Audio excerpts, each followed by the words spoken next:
Welcome to some new r/malicious compliance stories, where people comply to the letter but not the spirit of a request. I hope you had a great day. The first story is called Take It to Court. Back when I was 20, I worked at a motorhome manufacturer. It was pretty small, with around 20 people in total. I had a go at all aspects of the job before settling on the joinery shop, where all the wood was cut by CNC machine and either prepped for the main workshop or pre-assembled where possible. Part of the prep work involved putting rubber edging onto exposed edges of wood. To do this, you have to cut a groove into the edge for the edging to slot into. To put this groove in, we used a handheld router with a slotting bit, but the router was mounted under a workbench with the bit sticking out of a hole. As it was a handmade piece of equipment, it didn't have any safeguards on it. I was slotting a large piece of ply when my hand slipped off the top and into the blade. I was alone in the joinery building, so had to go get help and a lift to the hospital. Went to the hospital, where they managed to help and took 5 weeks off work while I recovered. When I did return, it was with a plastic guard while the healing finished. About a week later, when the owner and I were both in, I went to his office to talk. I had initially intended to just ask for my lost wages, which were about £1,200 at the time. But as soon as I entered and asked, "Can we talk?" I was immediately hit with, "If you are coming to ask for money, you can forget it. Go see a solicitor." Not even "How are you recovering? Are you okay?" etc. I tried to be rational, but he wasn't having any of it. So I did just that. Went to a no-win, no-fee lawyer, and after some back and forth was awarded 6k. Beyond that though, the health and safety executive paid a visit and found numerous risks and violations. Fire exits were blocked, first aid training was well out of date, wires were run across the floor to permanent workstations with no trip protection etc. The owner got a thorough telling off in order to bring the safety standards in line with recommendations. This obviously led to a bad atmosphere at work. So I started looking for another job, which was for the best. The company went into administration after a mix of paying people to undertake the required changes and the motorhome market taking a wobble. I was made redundant, but at least received redundancy pay from HMRC and walked into another job that following week. The owner declared bankruptcy, but reopened under a different company name and under someone else's name. His wife, I think. I'm kind of glad he kept going though, as apparently safety standards did change and a lot of people kept their jobs, with some redundant people returning after he built himself back up. The next story is called Poor Code. I used to work for an IT services company working on a central government contract. We would develop the code, unit test it, and then hand it off to a dedicated test team who would test and sign off on the code before going to production. Once in production, the jobs would be monitored and responded to by a dedicated support team. This support team consisted of all ex-government employees transitioned to the services company as part of the contract. They never developed any code themselves, but were happy to point fingers at anyone else to make themselves feel superior. The production system was massive and made up of many moving parts. Code releases were also based on dates pulled out of thin air, rather than being based on requirements or development times. As such, defects were inevitable. Defects were graded 1 to 5, with 1 being critical and 5 only being addressed if 1 to 4 were all gone. Category 5 was things like clicking this button takes 5 seconds instead of 3. This meant that anything with a 5 was never looked at. The support team monitored production jobs out of hours. If a job failed, the first responder would be called. This meant a $50 call-out fee for him. He would then call someone else on his team to address the issue. This meant a $50 call-out fee for him also. A particular job had an issue where the underlying requirement was not clear and it would fail at 10 PM each day due to an unexpected value. The fix was to click restart and the job would recover itself and continue without any further failures. As this required no real intervention and didn't impact users, it was labeled with a 5. The support team liked this, as it meant an extra $350 a week for the lead and $350 a week for the support guy, just for one of them to click a button at the same time each night. This had been happening for the previous 2 years. Government, and netted them about $35,000 each in support payments so far.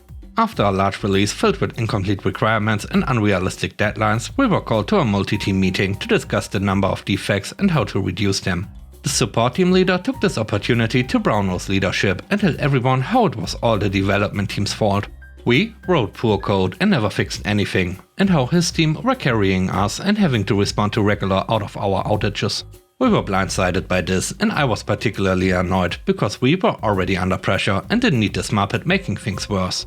I knew about the 10 PM job and knew they were milking it. So I raised a new fake defect and labeled it as category 3 and linked it to roughly the same area as the category 5 10 PM failure. I fixed the 10 PM failure code by basically editing an if statement so it would continue instead of failing. It took no more than 10 keystrokes. The new code was deployed, but I didn't tell the support team. The next day I got a call from the team lead saying there was a problem with the 10 PM job as it didn't fail the night before, so must not have processed all of the data. He continued with a "we should test the code more thoroughly" speech when I stopped him mid-sentence. I said, "Oh, that code?" I noticed a problem when I was fixing something else, so I made a change to stop it from failing. I didn't want it to keep bothering you guys. He didn't know what to say, so I said goodbye and hung up. If he hadn't been a muppet, I would have let him keep his cash cow, but he chose poorly and the cash cow vanished. The third story is called Honor the Contract.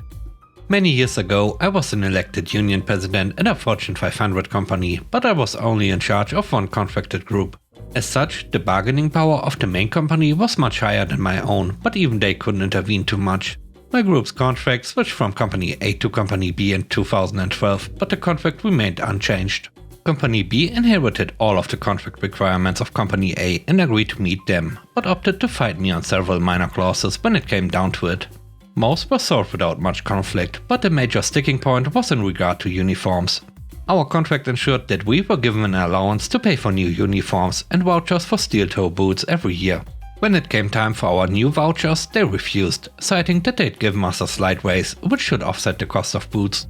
I informed them that a cost of living raise didn't void the portion of the contract requiring them to provide vouchers for shoes.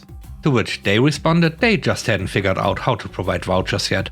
After assurances they would provide the vouchers as soon as they could work it out, I dropped the issue. Unsurprisingly, months later, they still hadn't provided vouchers for replacement shoes. It should be noted that this was a very large campus and many of us walked several miles a day in these shoes. And the shoes were caked with chemicals and dirt and started to look pretty vile within a year. We had to wear the same work shoes in office areas and we had started to get complaints. I decided to lean into this. No new shoes? Fine, I'll rig them up to last longer. I went out and bought several rolls of the flashiest and most obnoxious duct tape I could find. I began to repair holes in my shoes with duct tape and extra fabric to the point that my hot pink shoes became easily recognizable. The safety team for the main company was so amused they gifted me hot pink safety glasses and gloves to match. I also lent out my gaudy duct tape collection to any employee needing to upgrade their shoes. Suddenly, the complaints about our dirty shoes were replaced by complaints about obviously duct taped shoes. Whenever we were asked, we'd tell both union and non-union co-workers that it was a small protest against the refusal to honor the shoe voucher in the contract. The next year rolls around and still no shoe vouchers. But suddenly, our uniform allowance was increased by around $150 to allow for new steel-toe shoes to be purchased. After speaking to the union members, I agreed to allow that in place of the vouchers. I kept my duct tape collection permanently on display as a threat and would use it anytime safety equipment wasn't being replaced and required repair. The next story is called Extra Pay. This happened years ago. I was working for a tech startup company that delivered food. Think Grubhub or DoorDash, but it wasn't either of them. I was the eye in the sky. I would route out the drivers and manually assign orders according to GPS to get the best times and logical orders. It was fun at first, but once it started to blow up, the job was just stressful and I hated every second of it.